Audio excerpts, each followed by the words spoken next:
Greetings. I'm George Boston Ryan with the Getto Free Press.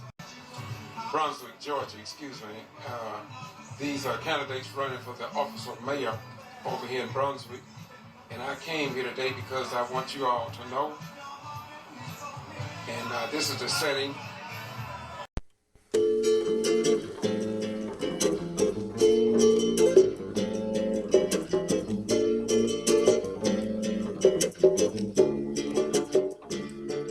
Okay, we live on Facebook. And I asked them to turn the music off because it's copyright. I couldn't put it up. Okay, my question is, I go across the state of Georgia, and I notice in certain forums that they have, especially the ones that are held in the black community, that the news media is not here. My question to you all is, if this is for the good of the community, don't you all think that the news media ought to be here to cover this event? No. We're not getting into why or nothing like that. My question is, do you think that they should be here? Because when I go to Quitman, Brooks County 10+2, and other meetings, it seems like there is something maybe that I don't quite understand. So I just want to know your personal opinion as soon-to-be elected officials. What I would say is that I believe that the news should be covering them, but what I do understand is that so many people are starting to get their news through other outlets. Much like you going live right now. You're allowing people to hear, but also hear from a trusted resource. So many times our media corporations and others in the media have veered one way or the other.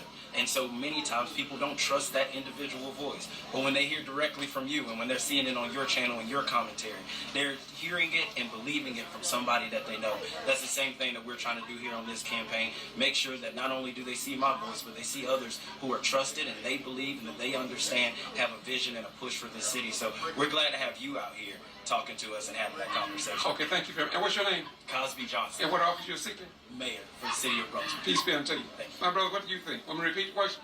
No, you're fine. Okay. The question is why or should the news be here?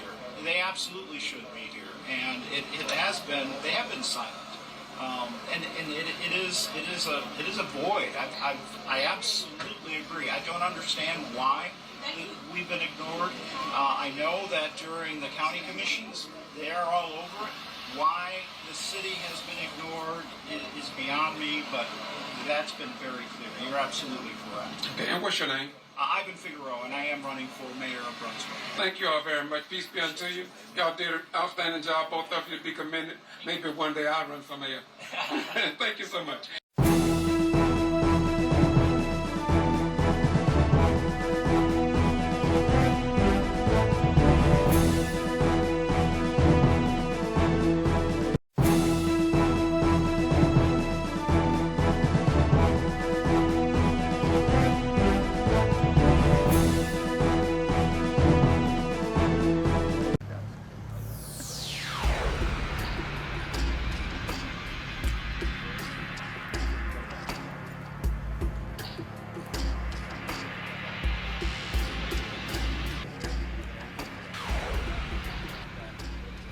Y'all ready?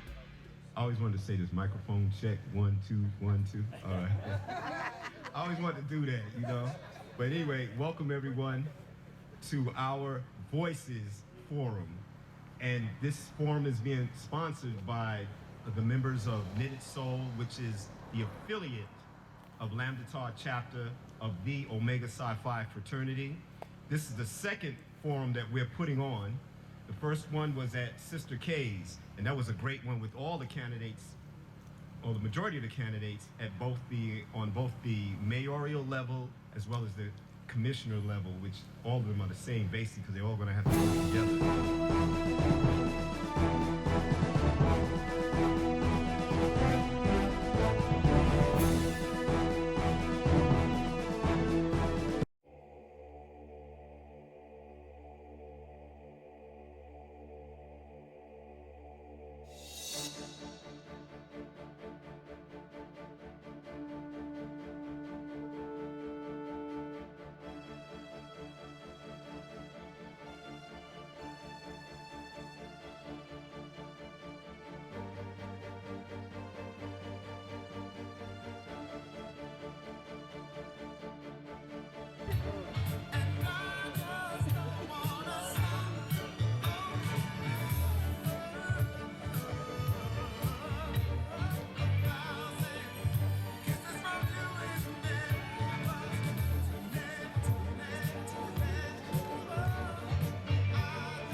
Testing, testing.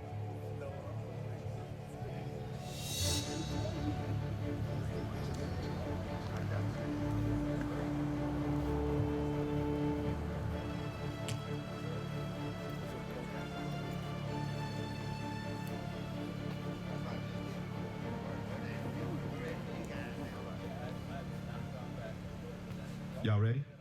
I always wanted to say this, microphone check, 1, 2, 1, 2. All right. I always wanted to do that, you know? But anyway, welcome everyone to our Voices Forum. And this forum is being sponsored by the members of Knitted Soul, which is the affiliate of Lambda Tau chapter of the Omega Psi Phi fraternity. This is the second forum that we're putting on. The first one was at Sister K's, and that was a great one with all the candidates, or the majority of the candidates, on both the mayoral level as well as the commissioner level, which all of them are the same basically because they're all going to have to work together. We decided to hold this forum outdoors. We thought it would be unique. We're not familiar in recent years with them having any forums outdoors, and more specifically in our community to hear our voices. And even more specifically too, we decided to have it here at the Historical Colored Memorial School. It's the first school founded for African Americans in the city of Brunswick, and it was founded in 1870. So you're welcome to read the plaques, you know, at any point in time and everything. So this is basically it. My name is Dwight Jordan, and we have all the members of Omega Psi Phi present. And we also have myself as one of the hosts and readers, and as well as Brother Keith Redding, myself. Brother Barrett Walker will be the timekeeper, and he's one of the more important persons here. So when you hear that voice, he's going to show you the card to let you know. Can you do that right now, Brother Walker? Yeah. He has a 2-minute card. He has a 30-second card. Now, he has an ugly voice, so you don't want to hear him say, time, time. It reminds me of that, you know, that alarm clock when you wake up first thing in the morning. That's why I have sound alarms. I don't have that kind. But anyway, that's basically it. And feel free to give questions or whatever. Be prepared to present your questions to Brother Campbell. And he'll also be taking questions from the chat box, whatever, if we have that. I think we're supposed to have it. But we're operating like the Evans. Oh, we got it. I thought he's going to be like Chicago Evans family and whatever. Cabrini Green, huh? Yeah, that's right. So now, we like to welcome our candidates here. And we're glad that you all took the offer and everything to, you know, to hear us and hear our voices, to hear the community. So many of the questions may have allusions to the concept of voicing, speaking out, uttering, and so on. But meanwhile, our candidates, it's no particular order, so we'll start with Brother Cosby Johnson. All right. Do y'all want to applaud? Is it okay? All right. And of course, Ivan Figueroa. All right? All right then. So we're going to get this thing started, get this party started, get it party started quickly. All right? All right. Good morning. First of all, I want to say, I guess the Lord was looking out for us this morning. Started off really cold and turned out to be a pretty good day for this event. First question, we'll start with you, Mr. Figueroa, is introduce yourself and tell us what uniquely qualifies you to be the mayor of Brunswick.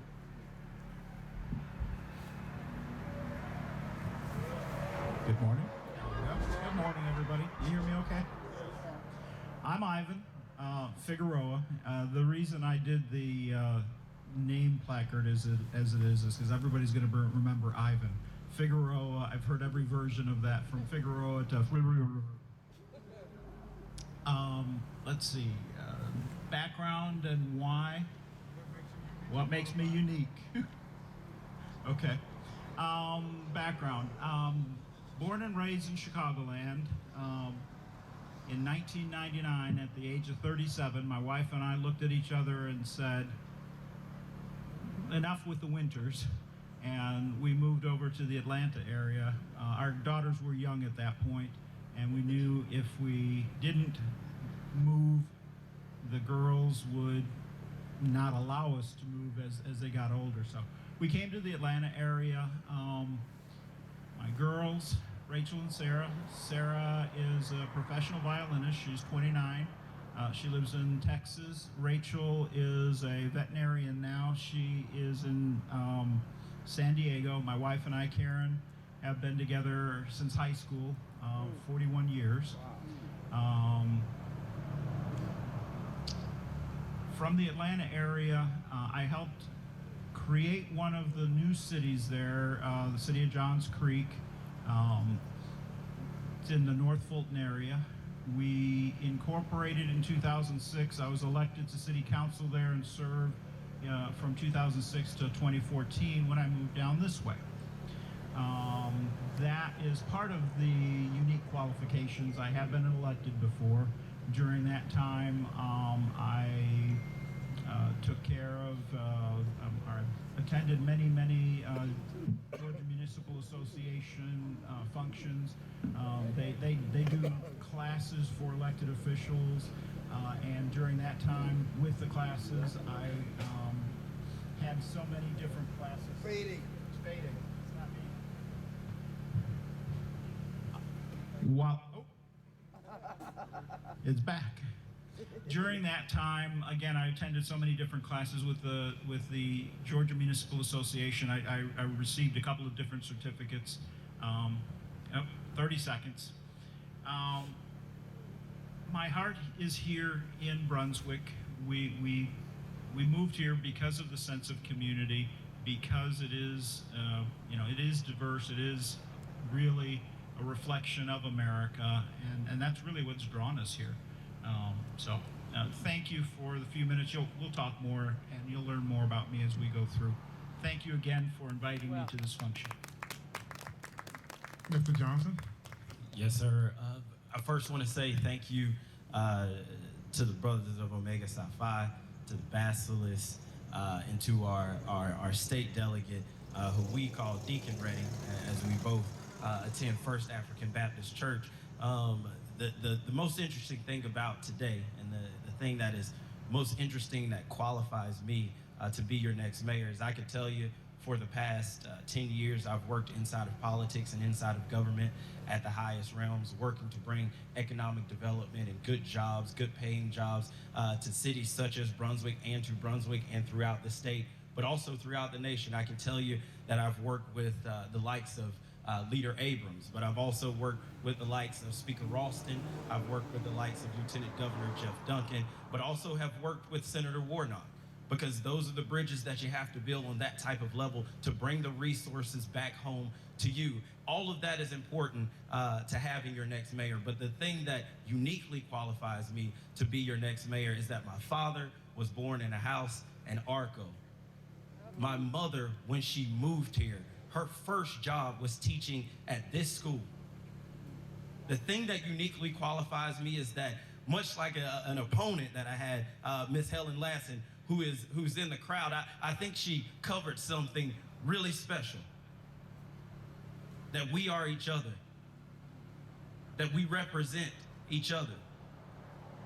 And that for a moment in time, you have a chance to vote for a mayor who not only will get it right for you in the boardroom, will not only have the right conversations with you about economic development, but will also show up for your children at their football games. Will also show up for you when you're trying to save your house or you're trying to remodel a house. We also show up for you when you're looking for a government that represents you. So what most uniquely qualifies me isn't a resume, although we have that. What most uniquely qualifies me is my connection to this place that I was born and raised and that I call home. All right.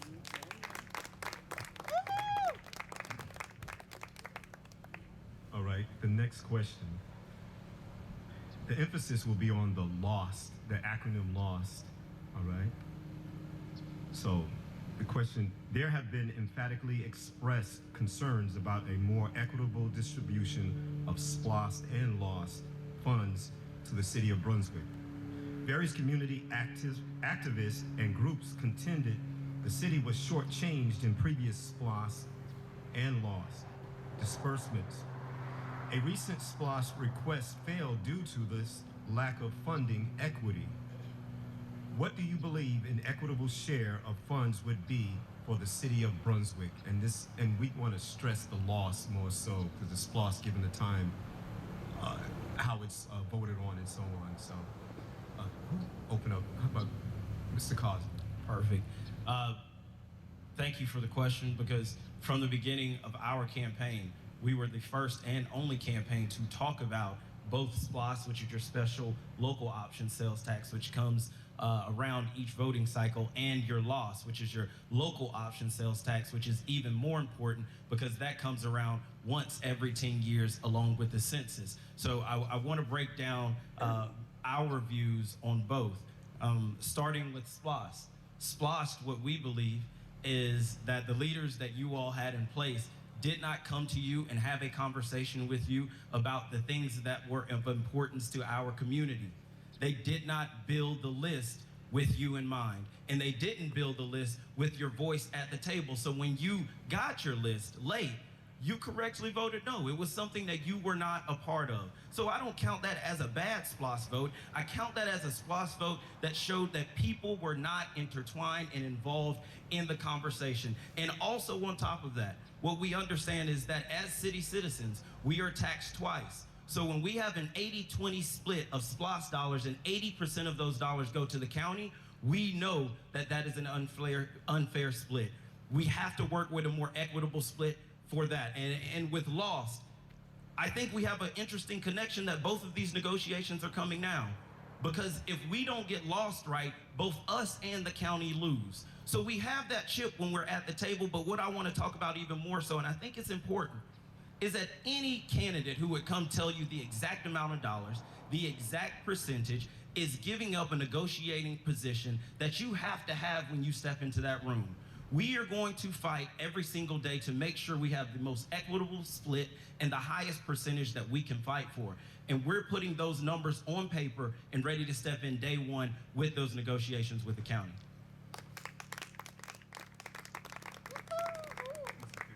Mr. Figueroa. Well, I think we both agree that whoever you elect mayor is going to fight tooth and nail for as large a split as we can garner, because it is so terribly important. In 2010, the split was changed and we did lose dollars here in Brunswick. One of the things that I wish to point out is we're going to be negotiating with the county. You have to have a decent relationship with the county, with those elected officials who ultimately will make that decision. You have to make your case as to why the city should, the city's number should increase. And we are in a disadvantaged position because the county has grown over the last 10 years, but Brunswick has not grown to the same extent that the county has. So they have some position there to throw that at us. But we also have to make the case that a healthy Brunswick helps the county. And so we have to, very much hold our ground, state our case. There are multiple, I think I'm losing this again. There are multiple different ways to bring that point, and to Cosby's point, I'm not going to lay that out for the county to be sitting here taking notes, but it comes down to the individuals as well as the experience. I know that. There it goes. It's a direct, it's good. We can hear you. You can hear me? Mm-hmm. The direct mic. It comes and goes. Anyways, I have had experience in negotiating LOST when I was in Fulton County. We had to negotiate that 10 years ago with the other 15 cities, as well as including the city of Atlanta and Fulton County, and that was some pretty serious negotiations. So I do have some experience in that, but it is a team effort, and I know that the city will absolutely put its best foot forward. Thank you. All right, thank you. As a follow-up to that question, Mr. Figueroa, what would be your top 3 priority items or projects if the city were to receive a perceived fair share of funds with the Glenn County government? And you're talking about Lost? Lost, yes, sir. Well, specifically with Lost, as well as what are my top 3 priorities, number 1 is public safety. We have a very large hole in public safety. We're short anywhere from 22 to 29 police officers in a full force of 73. That has to be our first priority. That public safety touches every single one of us, and when you're short on officers, it presents a problem for every single one of us. The other thing is the abandoned houses that we have. We have to turn those into workforce housing, get those into the hands of individuals who are going to have their first home or a home for the first time, as well as to tear down the homes that just cannot be rebuilt. That affects us in every single corner of the community as well. And then the third thing is just that catch-all phrase, infrastructure. I saw the newspapers say that our roads are something like 94% fine, and that we've only got 6% of our roads that have an issue. I don't know where they came up with those numbers. Have they driven the roads? I mean, those are the things that affect every single one of us, and those 3 things will be very much my top priorities. Thank you, Mr. Johnson. Yeah, so I think the number 1 place where he and I differ is that I can come up here and tell you the project list that we've heard not only from city and county leaders, but also that we've built inside of our team. But the issue is that so many times people are not asking you all what you want on the list. So our first priority when we become your mayor is to have listening sessions throughout this city, talking to you about what is important to you, to make sure that when the SPLOST list is built out, that the projects are projects you understand, that they have a clear timeline, and that we fully understand where the money is going. It's not something for me to come up with and give it to you. It's something for me to do with you. The second thing is I want to touch on something that's really important. We've heard safety become an issue, and they've sometimes negatively painted our city as this extremely violent city where we need to be worried about police officers not being at full staff. Well, what I want to say is not only are we are blessed by the police officers that we have, like Marsha Myers, Bew, and others, because even with the downsized force, crime is down over 20%. So what we have to start to talk about is not just hiring as many police officers as we can, but how we pay the public servants that we have well, how we make sure that they are competitive, and how we make sure we are not training officers just to leave here in 1 year and go to some other county next to us. We have to make sure that they are paid right. The next thing that we want to talk about is this catch-all word, infrastructure, but I want to touch on something. Because infrastructure often means for the county roundabouts on the island, or just fixing a road maybe in the southern historic district of the city. But I grew up in a neighborhood, Magnolia Park, that still floods, College Park still floods, L Street still floods. So until we see projects of significance that matter to our community on that list, the SPLOST will continue to fail. All right, thank you.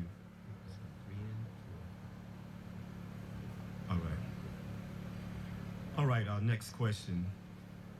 Citizens have raised their voices in regards to the need for a hotel and convention center in Brunswick. Recent attempts to address this need have proved to be futile. Can you expound upon how you would address this call for a hotel and convention center if elected mayor? Mr. Figueroa. There we go. I'll tell you right up front, I'm not a fan of going through and building a convention center. For those of us who follow history, if you take a look, convention centers that are city or county run are they're lost leaders to bring in people into the community. And I believe that, again, we're a community of 15,000 people, 16,000 people. We don't have the resources to go spending on a convention center. We have Jekyll Island Convention Center. We have the library that has just been renovated. It's not the convention center that we're lacking. We definitely are lacking in hotel space. That is something that needs to come. And I with my leadership, I'm going to have a conversation with the county and take over that Oglethorpe block so that we have a little bit of prime space to build on. Beyond that, you know, it goes visioning. We've got Liberty Harbor that needs to be developed. We've got land in front of the marina that can be developed. It's going out and presenting a complete vision of what the city should look like, and I believe we have some of that from Blueprint Brunswick, but going out and expressing that and helping get developers in here who are going to build those. We also need to go through and, you know, put in more housing in downtown. The upper levels of many of those buildings are not utilized. We need bodies in downtown that will help flourish downtown. We also need to extend success well beyond downtown over to Norwich Street and the community around us, because the entire city needs a lift. Thank you. I think this is an interesting issue solely because initially when this was brought about, it was one of the major issues with what we talked about on this campaign. The previous administration and tried this. They tried to take a shot at it, and when they took a shot at it, they spent over $500,000 of taxpayer funds coming up with plans and hoping things happened. What I don't believe is that to appease anyone, we spend $500,000 of your money, $500,000 that could be spent redeveloping the Roosevelt Harris Senior Centers, $500,000 that we could pour into our parks and rec that we say we need to bring back, $500,000 that could be used on the infrastructure project. So it is of importance to me that we answer this question about hotels and convention centers correctly. Number one, the state has poured hundreds of $millions redoing the convention center in Savannah, which is 60 minutes away from us. When you talk about convention space, they're going to capture a large piece of it when you come to the southeast. They just redeveloped Jekyll Island. They're going to catch the other bit. St. Simon's going to catch a little bit. So when we talk about convention center space, it's something that I don't see as a smart financial move for us to be using dollars that can go into the real projects that matter in this city. Now, when we talk about hotels, the thing is as a mayor, we got to be honest. No mayor can build you a hotel. No mayor can come up with some plan to do that. But what a mayor can do is what I've done my entire career, which is work around those who can develop a hotel and can build a hotel and do all we can to, in the right way that pours into our community and that uplifts our community, find a way to find a private investor that wants to come and build a hotel in that way. We can attract them, we can make Brunswick attractive, but we're not gonna spend time and resources of your money trying to make that happen. The private world can do that for themselves.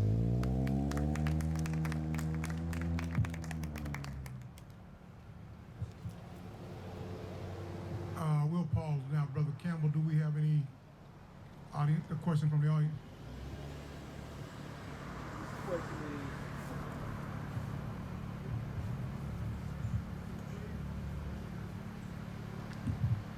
First question is posed to Mr. Figueroa. The question reads, what changes needs to happen in our city to make sure all citizens are treated fairly when interacting with the police, and also obtaining city contracts and meaningful jobs? Excellent question. So you're referring more to, let's just call the word equity. Equity is basically supposed to be like justice, completely blind. Everyone is supposed to be treated the exact same.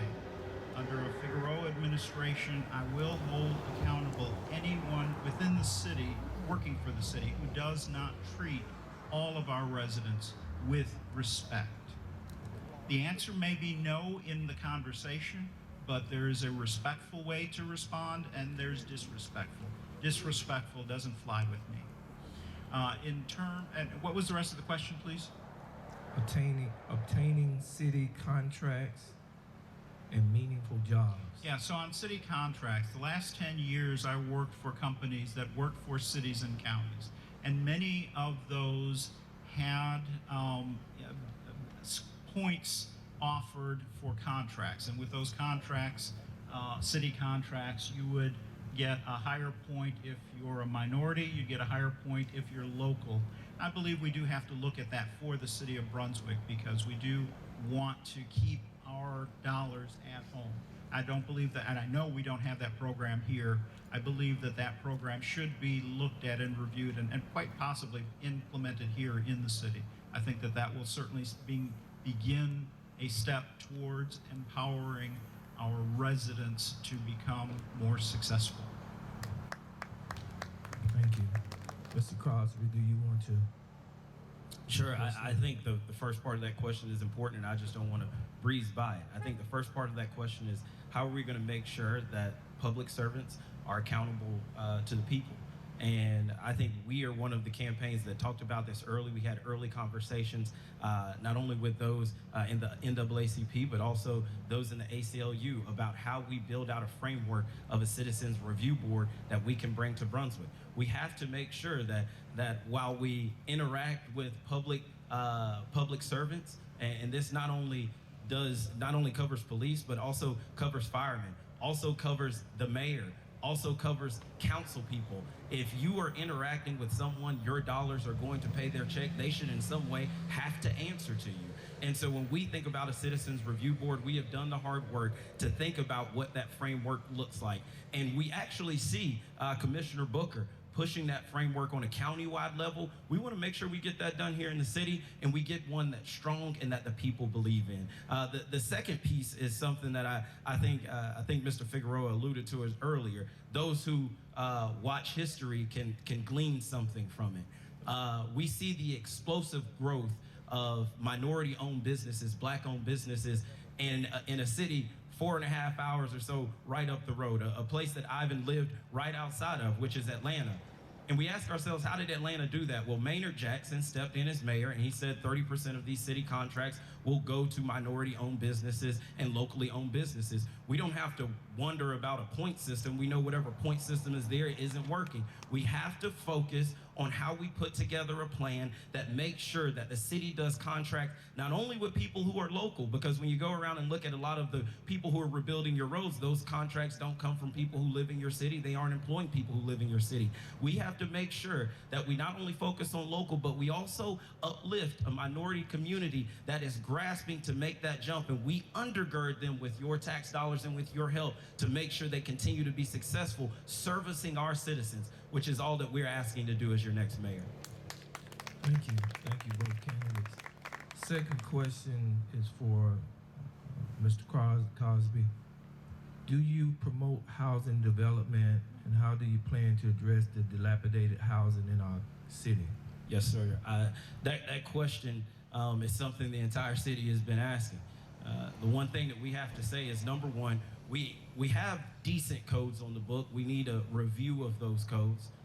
We have a code enforcement group, but truthfully, those in code enforcement don't have the resources, and they're not as big as they need to be to make sure that we keep up with the codes on the book. So this goes back to a deep conversation about how we're going to get our equitable split in the SPLOST and LOST dollars to make sure we can pour into our code enforcement, to make sure we can truly keep up with the people who are breaking those codes. Now, on top of that, I want to talk about one thing. We have two different types of people who are breaking the codes, and I want to split this down the middle.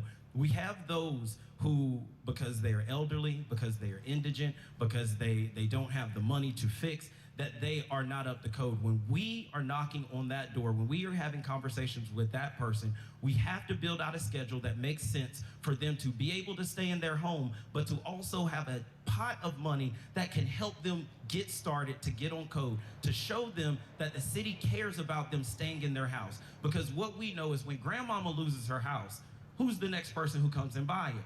Oftentimes it's not us. It's a developer that's redeveloping your neighborhoods and your communities. We gotta make sure grandmama and uncles can stay in their house. Now the other person are people who are merely using this city.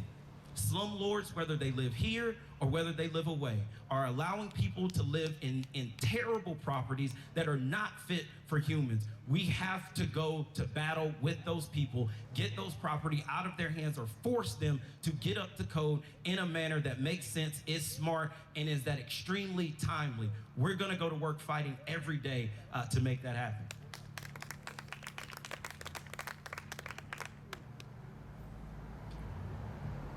Good thoughts. I'm not quite sure about the approach because that scares so many different people. You're talking about government coming in and choosing who the winners and the losers are. And once you begin that path, that's an issue. My approach is more, we already have the programs that are in place. We have the land bank that will help convey the abandoned homes into workforce housing. The land bank and our economic development department have the programs in place that will help you to obtain that mortgage to buy the property.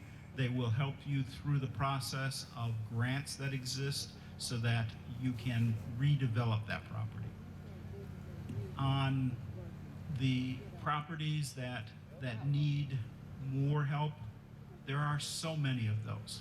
And we have to tread incredibly carefully because, again, it's government, and government has to treat everyone exactly the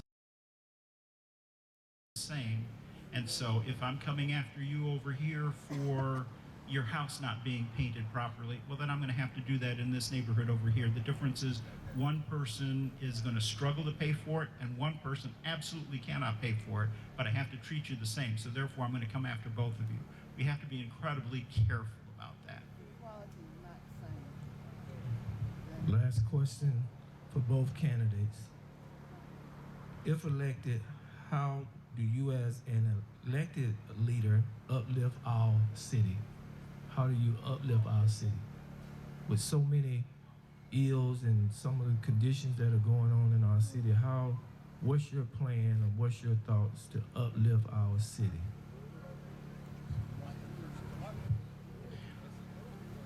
As I've been going through this past year and knocking on doors and speaking with people all across the community, the one thing that has come across, and the question's been asked, is how did we get here? Why are we not holding our elected officials accountable? Why are they not responding to the community? And we see that. The answer that I've found is the community did ask those questions. They asked those questions of our elected officials over and over and over again, and they got no answer. And eventually they just gave up and stopped asking the question. How I will approach that is I will continue to go neighborhood by neighborhood. Y'all talked about doing some town halls. That is a powerful mechanism because no matter whom you elect here, if we're not hearing from you, if the citizens of Brunswick are not talking to us, then we're filling that gap. We're hearing little bits and pieces. But the way you get that is literally getting in there and continuing to have that conversation. It's no single conversation. It's a lifetime of conversations and getting the community back engaged. You have to go to City Hall. You have to let all of your elected leaders know what you're thinking, and you have to tell them. And you have to tell them over and over and over, and you have to hold them accountable. Regardless of whom you elect, you have to do that as a community, because we're not doing that now. I think this question, if we're ending on it, is one of the most important ones. This community means so much to me, and one of the things that I think about as we even thought about whether we take on this campaign is, what have we heard through the years and the decades upon history that we have ingrained in us about this community. We didn't have to ask people if they wanted the rec center back. I grew up at the rec center. I know we needed it back. We didn't have to talk to people about having a real plan with pouring into education, because my mother was a teacher for over 30 years in this community. The thing that's important right now is that you ask yourself, truthfully, are we seeing people come around and have conversations with you because there is an election? Or do we have people that stay engaged, have remained engaged, and will continue to be engaged in your life because they actually care? Not because it's some made-up political platform that people can stand for. People ask me, Cosby, you made the decision to come back from Atlanta, so you must have some grandiose plans. This was the grandiose plan. To come back here and to make sure that I put my hands in the soil where my father put his hands in the soil. That I put my hands in the soil where my mother put her hands in the soil. That I put my hands in the soil where the parishioners of First African Baptist and Shiloh and Abyssinia and every other church around this community put their hands in the soil. That I came back and did my little bit to give back to my community. What I'll do to uplift the community is continue to do what my family and I has always done. Show up, be there, be present, be willing to follow the leaders in a space when you know you're not the leader. Be willing to listen and help someone else grow. And I promise to do all that, continue to be a son of the city, and be a mayor who serves you each and every day to build a community that you can be proud of. So to the citizens of Brunswick, this year's plus journey has been something that culminated even in this moment, and I didn't know it before. But we are ending this campaign before we kick off knocking at the school my mother first taught at. That's the circle of life that we want. That's the seed that we want to plant for the shade that we may never enjoy. I'm so thankful for those who poured into me, and I'll fight for you every day. Okay, thank you. And Mr. Johnson, I don't know if you misunderstood him because he said last question, but that was last question from the audience. That's cool, we keep riding. Okay. Mr. Johnson, you touched on recreation, so the next question is about recreation. Recreation and the role of recreation in the city is a hot button issue for many voters. A twofold question.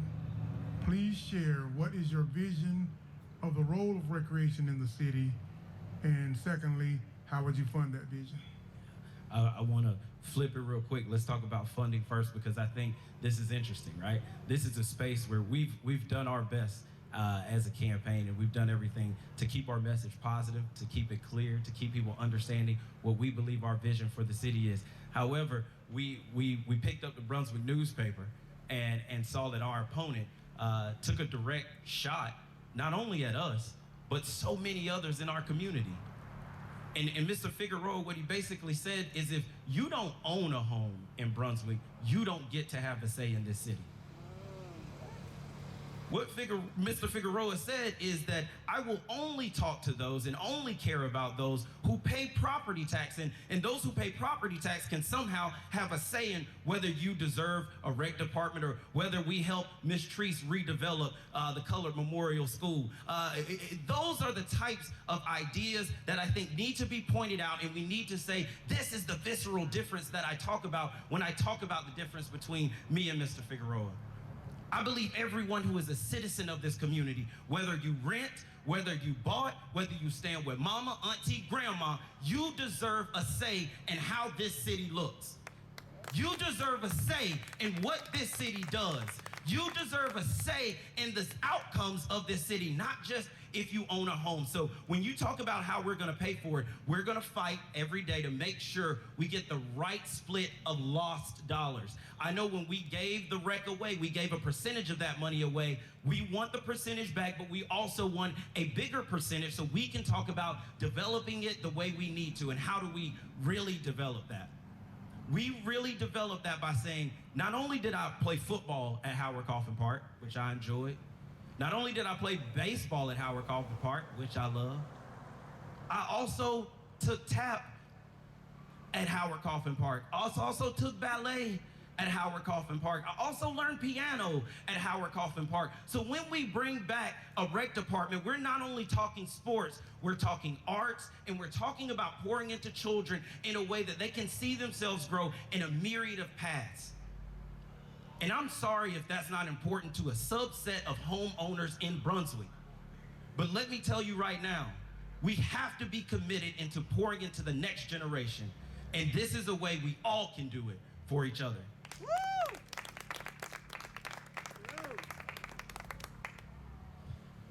I'm not as eloquent a speaker as Mr. Cosby, nor am I going to go and attack him as he just did. As I've been saying, it is a conversation with the entire community. My point in that newspaper is that he very readily and quickly adopted, yes, we can take on the expense of Parks and Rec, and if necessary, sure, I'll go and raise taxes. He doesn't pay taxes. He's not and specifically property taxes. He does not pay property taxes because he does not own property here. Everybody who does pay taxes pays taxes through the nose. My point in the article is holding people accountable. Right now, the county is taking care of those Parks and Recs programs, and from what we've heard, they are falling short on the community here. It is a conversation, it is a contract with the county. We outline specifically what we want, and then we hold them accountable. It's really as simple as that. All right, thank you. I think a number of the questions now are flowing because they're somewhat connected. Here's the next question. Major businesses have voiced concerns about relocating to the city of Brunswick, given a perceived image of an inadequately prepared workforce. What role would a cooperative relationship with the local educational community play in the elimination of this misconception? I think it was Mr. Figueroa. Yes. The issue at hand with the perception and all of that is a communication issue, one. And then the other thing is it is a much broader conversation. It affects the county, it affects the area, it affects the region. I don't think that the city in particular can suddenly wave a magic wand and solve all of that. It comes back to,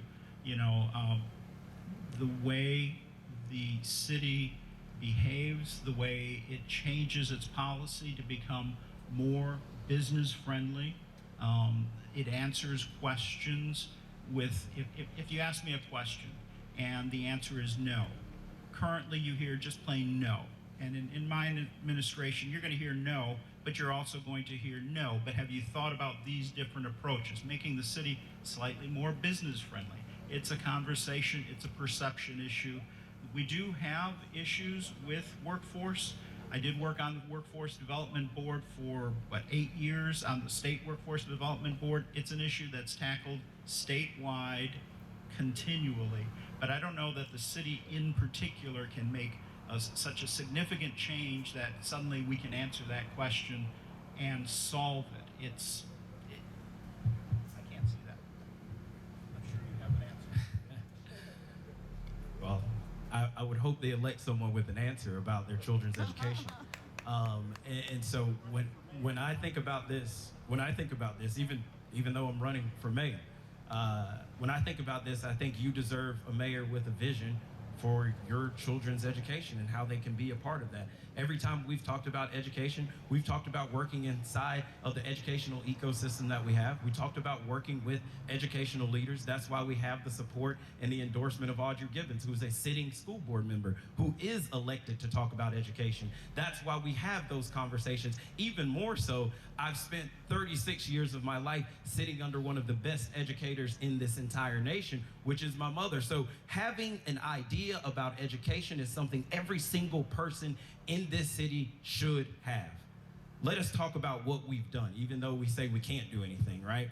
We've worked currently not only with the local business community, not only with Gulfstream Aerospace, not only with our local technical college, we've also worked with state leaders and regional leaders to ensure that we get a piece of Georgia's state budget to be poured into our technical school. Now, why does that matter? Because the wing that we're building at our technical school will prepare our students from this area for $30+ an hour jobs riding Gulfstream.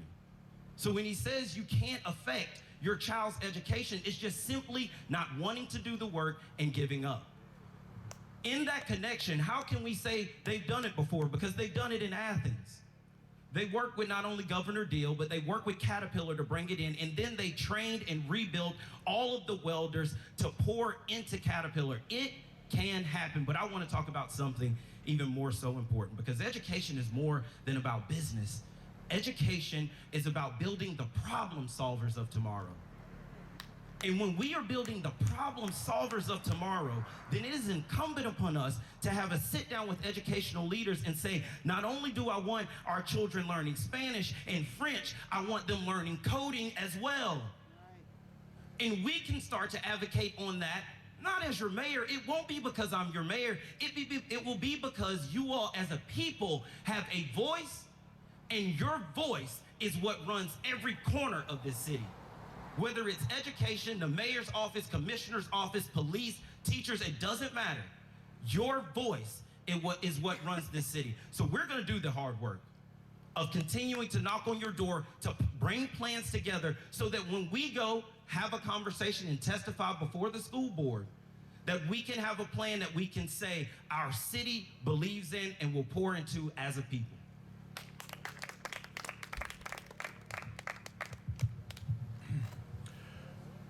All right, voices have spoken of a need for public transportation within the city, especially for the working class who is challenged with traveling around the city with limited viable personal vehicles, exorbitantly high cost of fuel and mandated auto insurance, and insufficient minimum wage paying jobs. Do you see public transportation as a viable transportation option to move the city's citizens? And if so, what plan of action would you initiate to implement the city's transportation system, specifically funding the system? Public transportation is something that's going to happen. It's the future. And we can wait for it to happen to us, or we can work and be a part of it. So I am of the focus that we have to work, build out a framework that works for us, and be a part of that growth. Now that growth comes in a couple tiers for me. Number one, I think we have to most immediately figure out senior citizen transportation. Senior citizen transportation is something that can be done on a smaller level with smaller dollars, with a focused understanding of how we move our senior citizens, not only to pick up their groceries, not only get to their doctor's appointments, but to move around the city in a safe and secure way that doesn't have them kind of trapped in, their homes or their retirement homes. We have to be a part of that solution. The second piece of it, and how we're going to think about it, is has to be a collaboration, building out larger transportation, building out a collaboration between the county, the city, but also larger business partners that are already moving large amounts of people to business centers. So once we have that conversation, I think we can build out a true public-private partnership where we truly see transportation be able to move from the outstretches of the county all the way into the city. Now, the thing that I think is important with this is having a real conversation about timelines. Everyone can have a conversation about what they maybe want to do, but the real conversation is about a timeline. There's a locked-in amount of money that we received from ARPA funds that this administration, this past administration has decided to pour some dollars into. We respect that. We understand that that's enough money to maybe study it, have an understanding of how people move throughout the cities, but actually putting the buses on the ground and people in those buses driving, we're far reaching away from that. So I see this as an outstretched goal of something of 3 to 4 years, that we have to have not only build the consensus, build the conversation, find out how we get the workers and can protect them and their pensions, and then we can get to work moving the citizens of our city.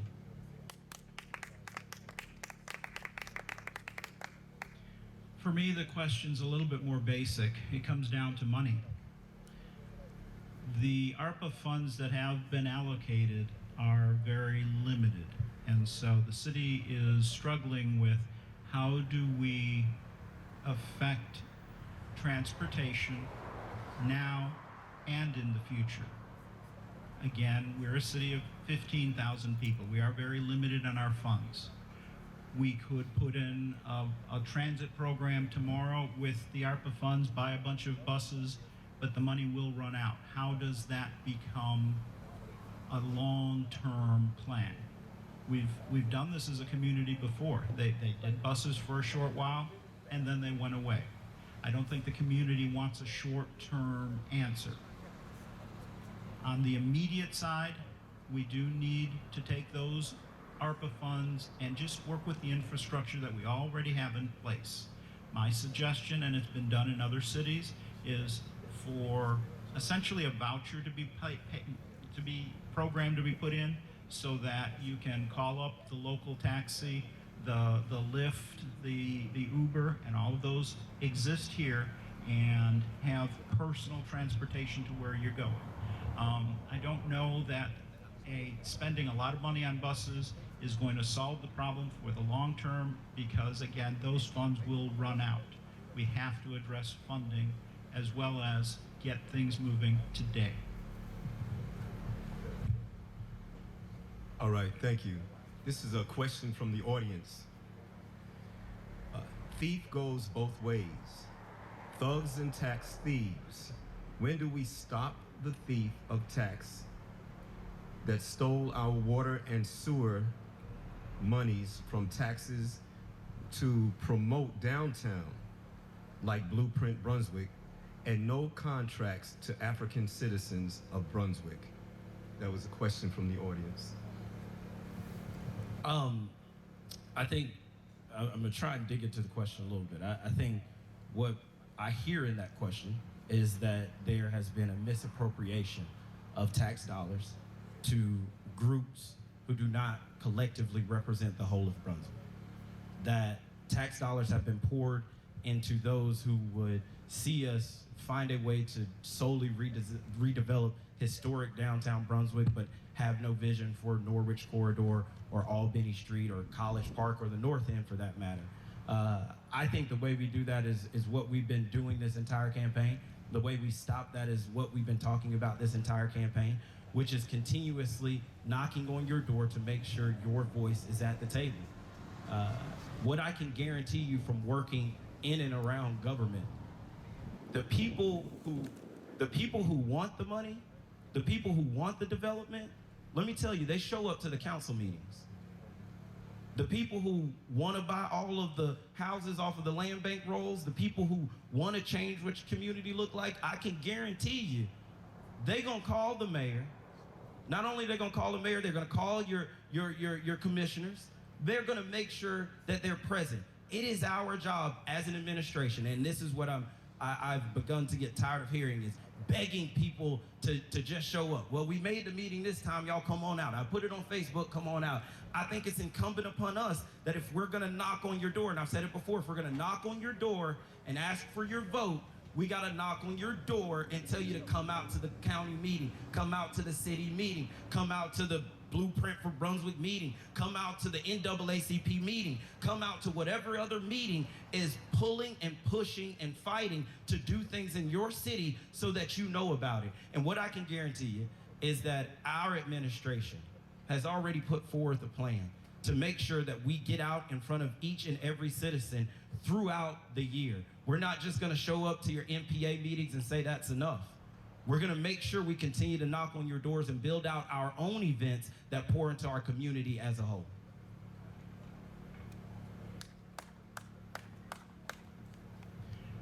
He deserves more applause than that, because the answer is just that. It's not a one-way conversation. It's a two-way conversation. If you want to have your voices heard, you have to show up. You have to show up to the city council meetings or commission meetings. You have to do that every single time.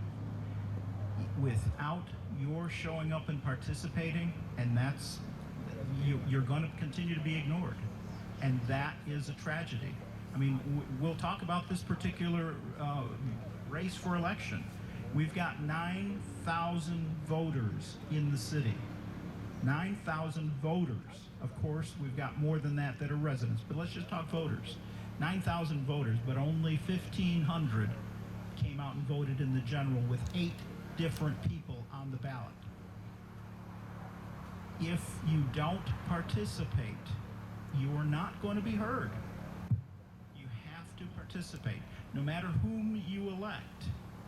If you don't participate, it's just going to be one of us having a one-way conversation, and that doesn't solve anything. You have to participate.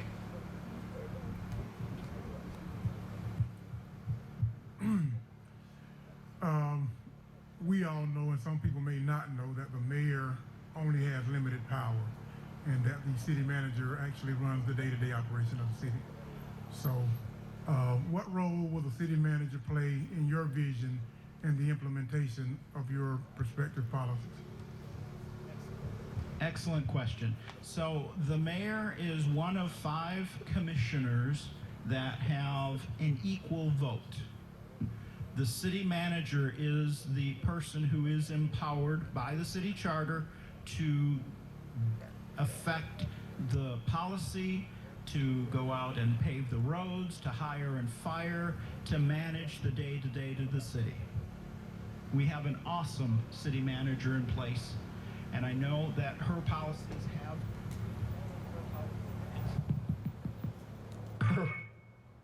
Gonna need a new battery. Her policies that are in place are beginning to transform Brunswick. That said, we also have to hold our elected leaders accountable, because I do believe that the elected individuals are having individual conversations with directors of public works, of the police, and you're having individual conversations.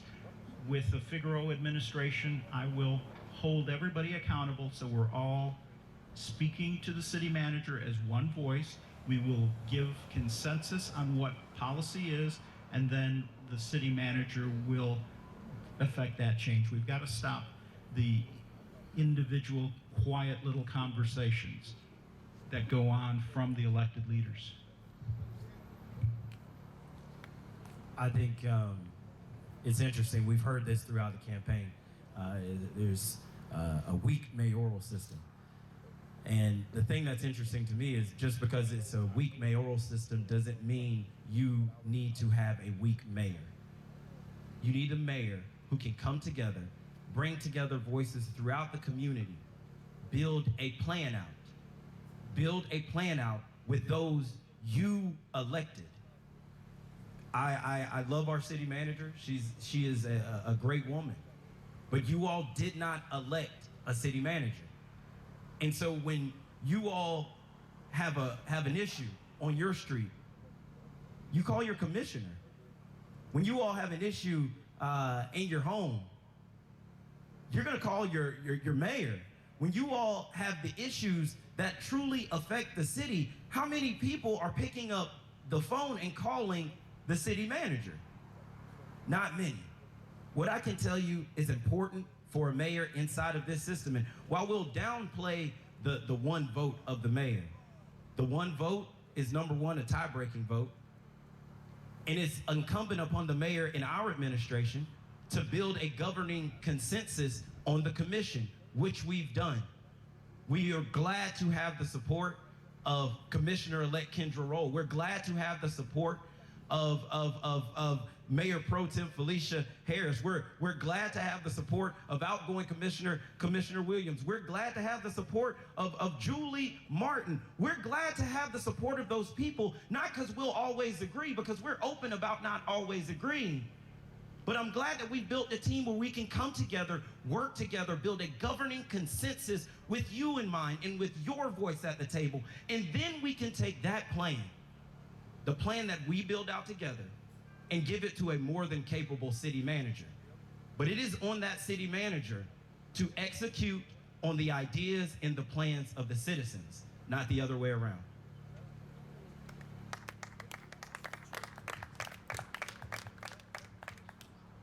All right, thank you. The City of Brunswick, through policy initiatives and subsequent votes in recent years, consented to gift the Glenn County government with departments that created a tax base that served to generate income. For example, the Water Sewage Department. Some voices have angrily argued those votes created a void in the ability of the city to raise funds. Would you consider annexation and/or consolidation as a means to increase the City of Brunswick's tax base?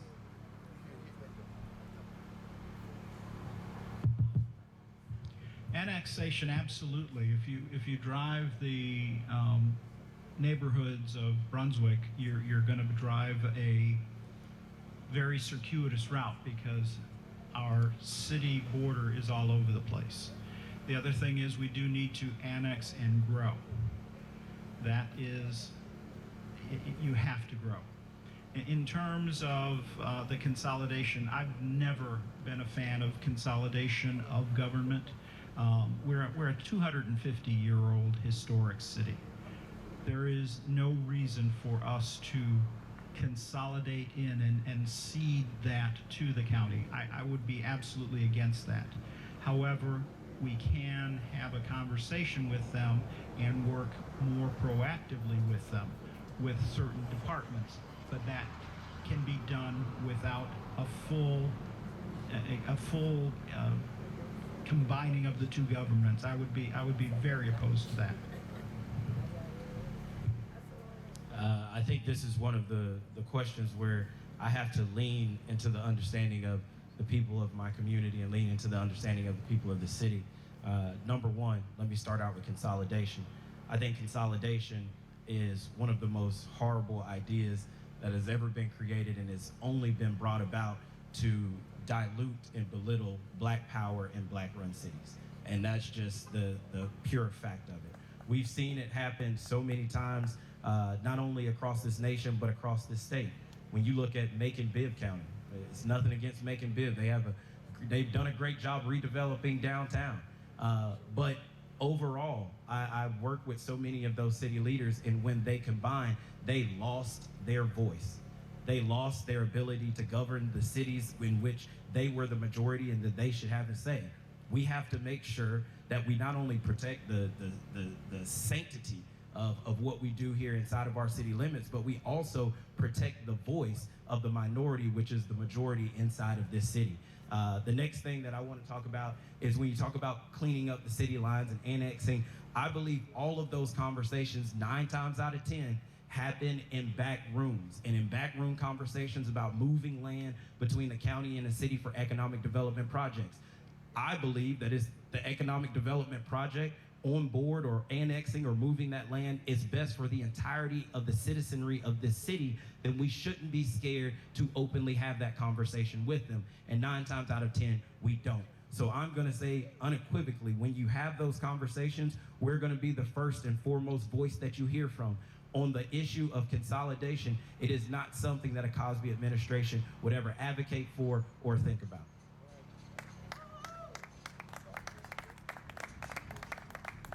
Oh, okay, we have a couple of, how many do we have, Brother Kim? We have one question from the audience. Go ahead. This is a virtual question.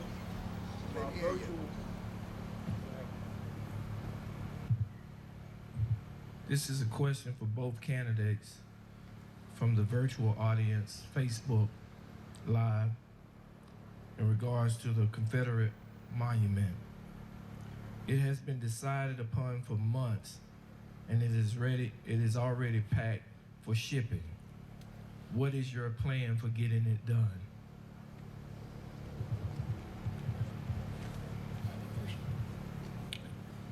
No, I think the plan for getting it done will be one of two things. Number one, we have to sit down and have a conversation with the current administration to see what plans are already in place. To be very honest, I would act and tell you I'm a normal citizen in this vein. I have not heard the day-to-day scheduled out clear execution of the plan to remove the statue. This administration is 1,000% on board on removing that statue. I think it needs to be out of Brunswick. I think it needs to be moved on so we could really get to work for a city for all of our citizens. And that statue stands in stark contrast to everything I was raised about. So we gotta get it done, and we gotta get it done swiftly. What I will say is, without knowing the current things that are set up by the Harvey administration, we can't tell you for sure in our first 100 days it'll be done. But what we can say is within our first 100 days, you will have a full-on outline schedule of when that statue will be removed for you to understand.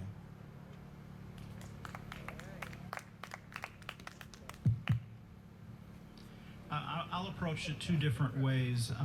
My opinion on the statue is it should not be removed. It is history. It is a negative history, but it is history. And those who go about ignoring history are just setting themselves up to repeat it. We're here in the courtyard of history. Should those who oppose that, and there are people in this community oppose it, say that this should be removed as well? That's a conversation that should not happen. Again, history has come, history is in the past. My opinion is that another directional statue, a sign right next to the existing one should be there, and it should be a conversation with the community. The community can learn why is this offensive and how has it affected everybody in the community. That said, it doesn't matter because that decision has been made for the statue to be removed. So the question is the question specifically is, what are you going to do to have it removed? And that question is in the courts. It is following up to find out exactly where we are and making sure that the will of the people that have been already expressed through the commission is carried out, and I believe at this point it's a legal question. All right, gentlemen, it's been a while now. We're approaching about an hour, and we appreciate your contributions. This will be the last question. This question will speak to environmental concerns, and after this question, then Brother Reddings will have the last, I guess, request, for lack of a better word. So here we go. Serious chatter has been uttered by grassroots groups such as 100 Miles and the Glen Environmental Coalition to various agencies on the federal government level. This is in reference to man's negative impact on the environment of which man is a part of or stakeholder within. Environmental and climate changes are major issues now, from the national on down to the local. I have a twofold question. What alternative solutions do you have to negate or minimize the effects of environmental and climate change? And B, can economic opportunities, for example, job creations and employment, occur as a benefit of your plan? So, and if you want me to restate it, I will, so. You went first last time, my turn. On the environmental impact around us, we are surrounded by some Superfund sites, and they have been, for the most part, ignored. We also are surrounded by some factories that are affecting our air. I believe with my administration, I'm going to push very hard for the commission to set up some air monitoring so that we can find out exactly where the polluters are, because they've used their location as a hiding who they are. They also tend to do that in the middle of the night so that people are sleeping. You're certainly breathing that air, but you don't know where it's coming from and you're not documenting it. We need to have a formal program that is covering us for that pollution that is happening here today. The other thing is for the Superfund sites, we need to make it very clear where they are, because I think a lot of people don't know where they are, and we have to make it very clear where we are in terms of getting those funds to take care of it, chasing after the federal government, and as well as the polluters themselves to fixing the problem, because I think that those problems have been completely ignored.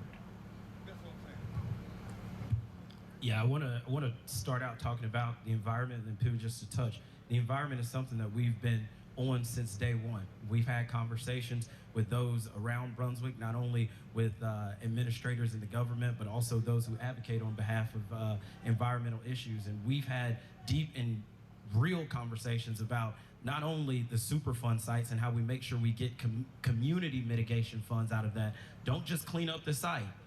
Pay for the community that you affected as you let that happen. So that's number one. All the way to having conversations with 100 Mile about the migration patterns of right whales and sea turtles. So we are focused on ensuring that our environment is a safe environment, but also that we push our environment to get even better. And those conversations do happen with the plants around us. But even as we clean up our physical environment, we also have to understand that our social environment impacts that as well. Panova sits over a majority black area of our city. Oftentimes when you have spills that go into our rivers and our tributaries, the people who cannot fish, the people who cannot eat, oftentimes look like you and I. And I bring that up to say, if you are okay or somehow equivocating a Confederate statue to Risley Memorial School, I am incensed to even understand how you could understand how to fight environmental issues on behalf of those same people. Risley Middle School is a testament to those who stood up in the face of segregation, came through segregation, came out of segregation to build the place where you sit today. That Confederate statue is in no way close to what stands right here. And the reason it is not is because that represents people who killed and maimed people who look like me. We don't have statues to Hitler in Germany. I don't expect to have statues of our Hitlers here. And I'm sorry if that's a history that for some people need to be explained, but it can be explained in a history book if critical race theory doesn't get out. We can explain it with talking to each other if we have a true conversation about the ills and the things that affect this community. It starts at the root of what that statue represents. And if we are not willing to dig up that statue, please be willing to vote on November 30th so you can tell everyone that is the community that we will build here in Brunswick, starting with this administration.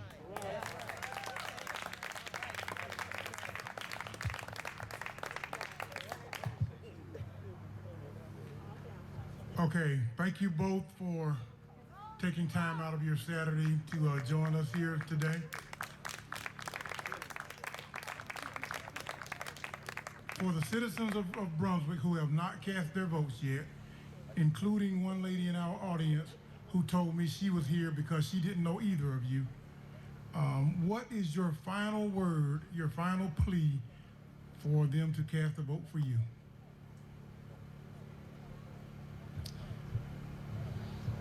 My final plea is don't cast a vote for me, cast a vote for you. Cast a vote for what you believe in. Cast a vote because you have a voice and you have a chance to change the city. across the city, when we've gotten a chance to have a conversation, people always ask, why don't you end with vote for Cosby? That's because I want you to vote for yourself.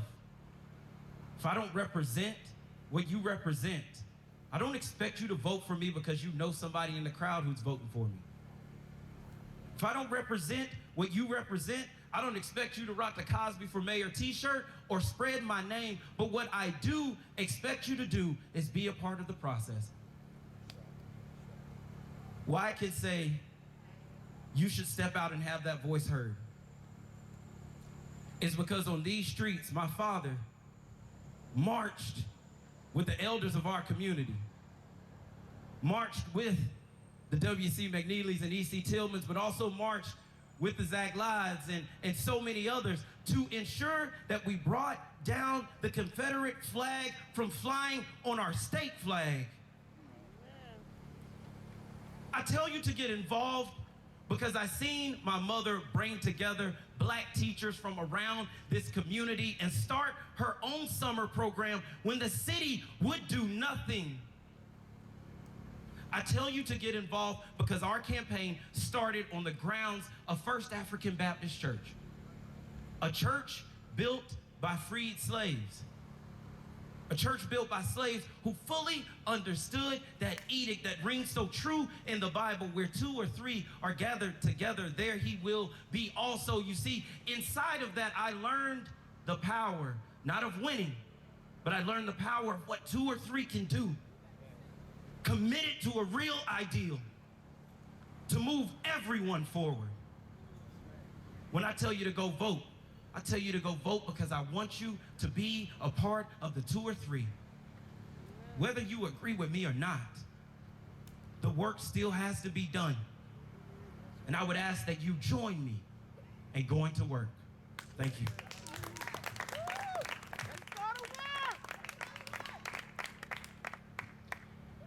The difference between the two of us is stark. I'm not a professional speaker. I don't rise to this professional speaking ability.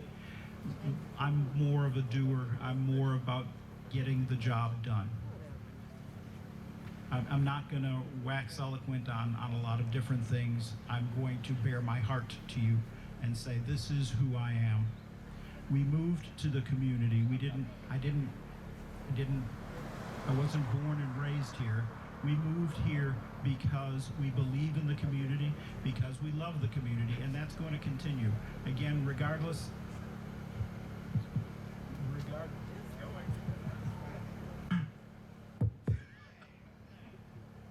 I'm telling you, next time I'm bringing a battery with me. We moved here to the community because we believe in the community, my wife and I will continue to be in this community long after this mayoral race. I'm not entirely sure Cosby is going to do that. I have heard so many people say, why did you move here specifically to run? Why have you not purchased a home? Why haven't you sunk roots? Your mother has roots. Well, that's his roots. What do you think? That's been a question that I've been asked. There is a big difference between the two of us. I'm here for the long haul. I am not convinced he is. That was an insult. All right. Woo-wee.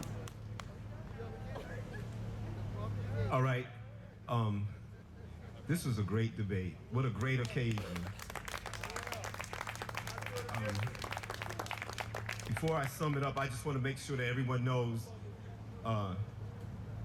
Omega Psi-Phi, through the Knitted Souls, we have a ride out to the vote. It's called Ride Out to the Vote. You can reserve your ride to the polls. And so we're sponsoring that. So anybody who needs a ride, you make sure you call the number. We have the placards here, and you can contact us or contact the number here, I should say specifically, and you'll have that ride and no excuses. We also have refreshments. Are those refreshments on the house, Brother Jackson? Oh, the refreshments on the house. That's right. Soul food for the knitted souls. All right now. Okay. I was just told too that there's a new precinct in this area. It's at Bethel. Is that Bethel AME? What is it? The official type? Bethel Evangelical Community Church. I hope I got that right. Okay. It's right up the block here. What is it? What street is it? I Street? I Street. All right. So keep that in mind. And please make sure you note that. And please, now that you have the word, y'all got to pass it on and help it on. We have all this technology today, and we still having problems with people sharing. Because if you don't like certain people, just share it. You know, let the people decide and not the judgment. So I think that's it for the announcement. I would like to say that basically our voices, for this Our Voices Forum, our voices were heard. And we were grateful that we had this opportunity as men of Omega Psi Phi, a historical fraternity, and through our knitted souls to sponsor this opportunity for us, for our community to be heard. We'd like to thank both candidates, Mr. Johnson, Mr. Figueroa, for hearing the voices. So we appreciate that. And in closing, listen, the right to vote, if you study, this is basic history. I'm not telling you who to vote for, nor are we. But what we're telling you to do is vote. If you don't have anything to vote for, at least vote for Emmett Till. Vote for somebody you know whose situation was such that they lost their lives. Many people lost their lives just for this simple right to vote. When you go to prison, you can come out and make $1 million, but they won't give you the right to vote. That tells you how important the right to vote is. Many of your parents, as you know, a couple of candidates have noted, have been involved with marchings and things like that. So that shows you how important the right to vote is. Please vote. Tell somebody else to vote and take people to the polls to vote and let your voice be heard. If you don't vote, then your voice is muted, and that's it. Thank you very much. Thank both candidates. Let's give them a hand of applause. All right, thank you. And thank you to the brothers.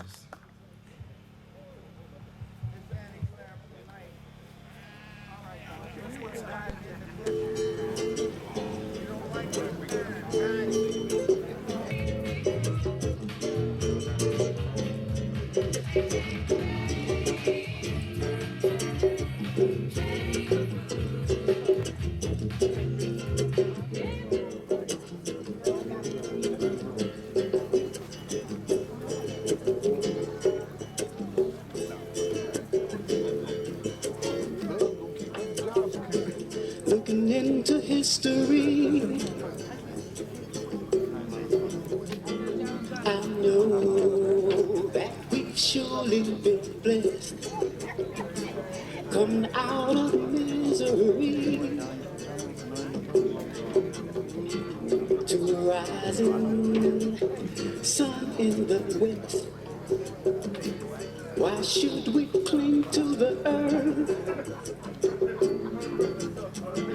when we can reach to the sky? I wanna know. It's time that we realize our worth.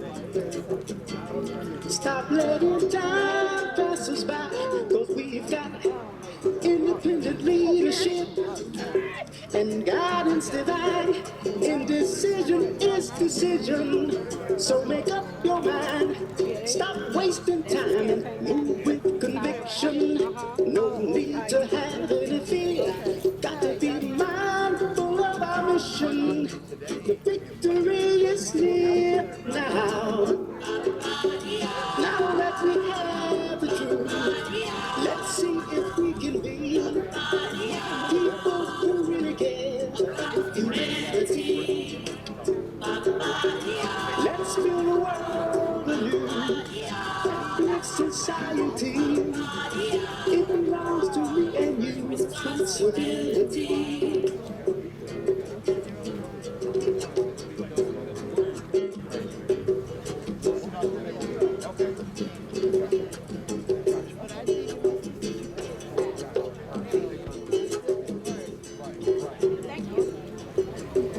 We've had to face Yeah.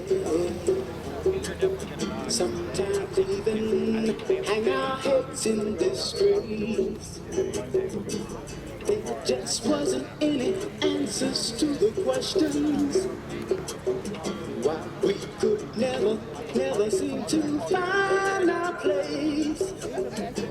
But then we experienced a mind evolution. We begin to strengthen efforts to find the solutions. Searching for the truth and yearning to succeed. The mind's eye reveal the reality that without moral direction, success we could never achieve. We'd only be heading for destruction. That's what our fate would be. Our fate would be now. Now that we've heard the truth, let's see if we can be people who really care. Let's build a world anew, uplift society. It belongs to you and you.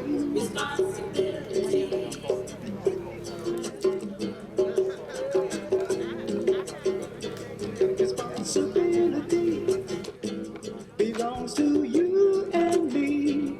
Uplift society, reconstruct the family. Responsibility belongs to you. Responsibility. Uplift society. Responsibility. Reconstruct the family. Responsibility. I can remember my grandma used to say to her next door neighbor, Martha, I tell you, I just don't know what's getting into these young people today. Just ain't got no sense of responsibility. Don't want to work. All they want to do is go down to a go-go. They call it a disco now. Lazy, it's just a mess, I tell you. But let me tell you one thing, honey. There's gonna be some changes made around here. You hear me?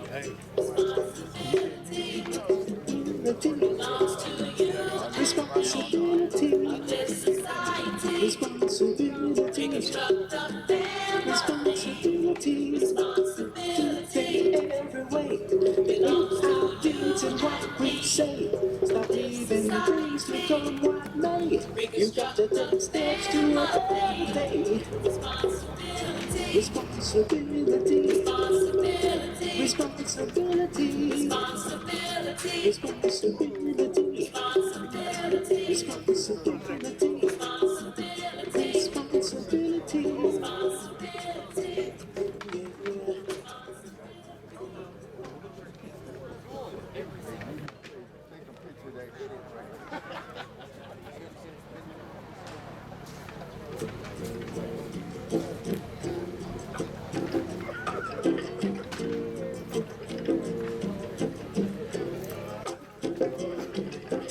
Wait till the next generation. Wait till the next generation.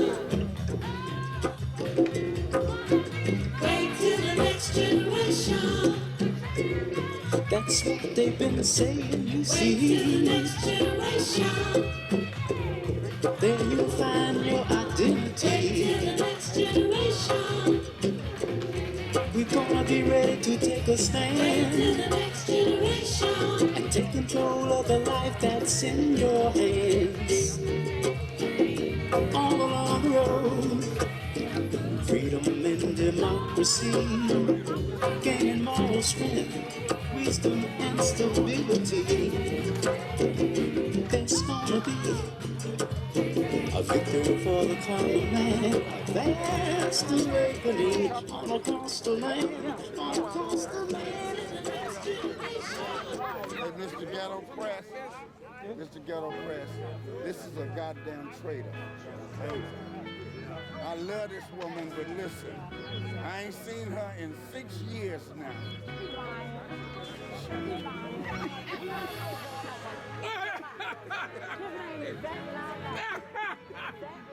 You got the right.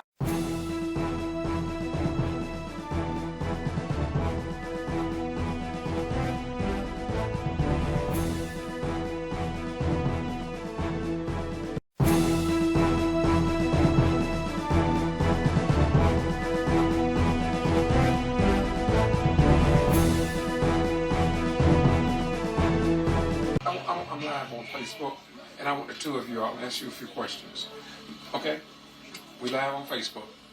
And I asked them to turn the music off because it's copyright. I couldn't put it up.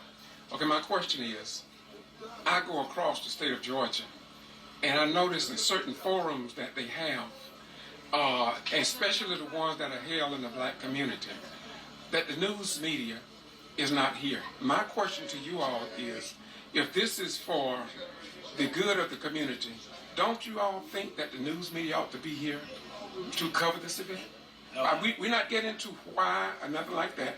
My question is, do you think that they should be here? Because when I go to Quitman, Brooks County 10+2, and other meetings, it seems like there is something maybe that I don't quite understand. So I just want to know your personal opinion as soon-to-be elected officials.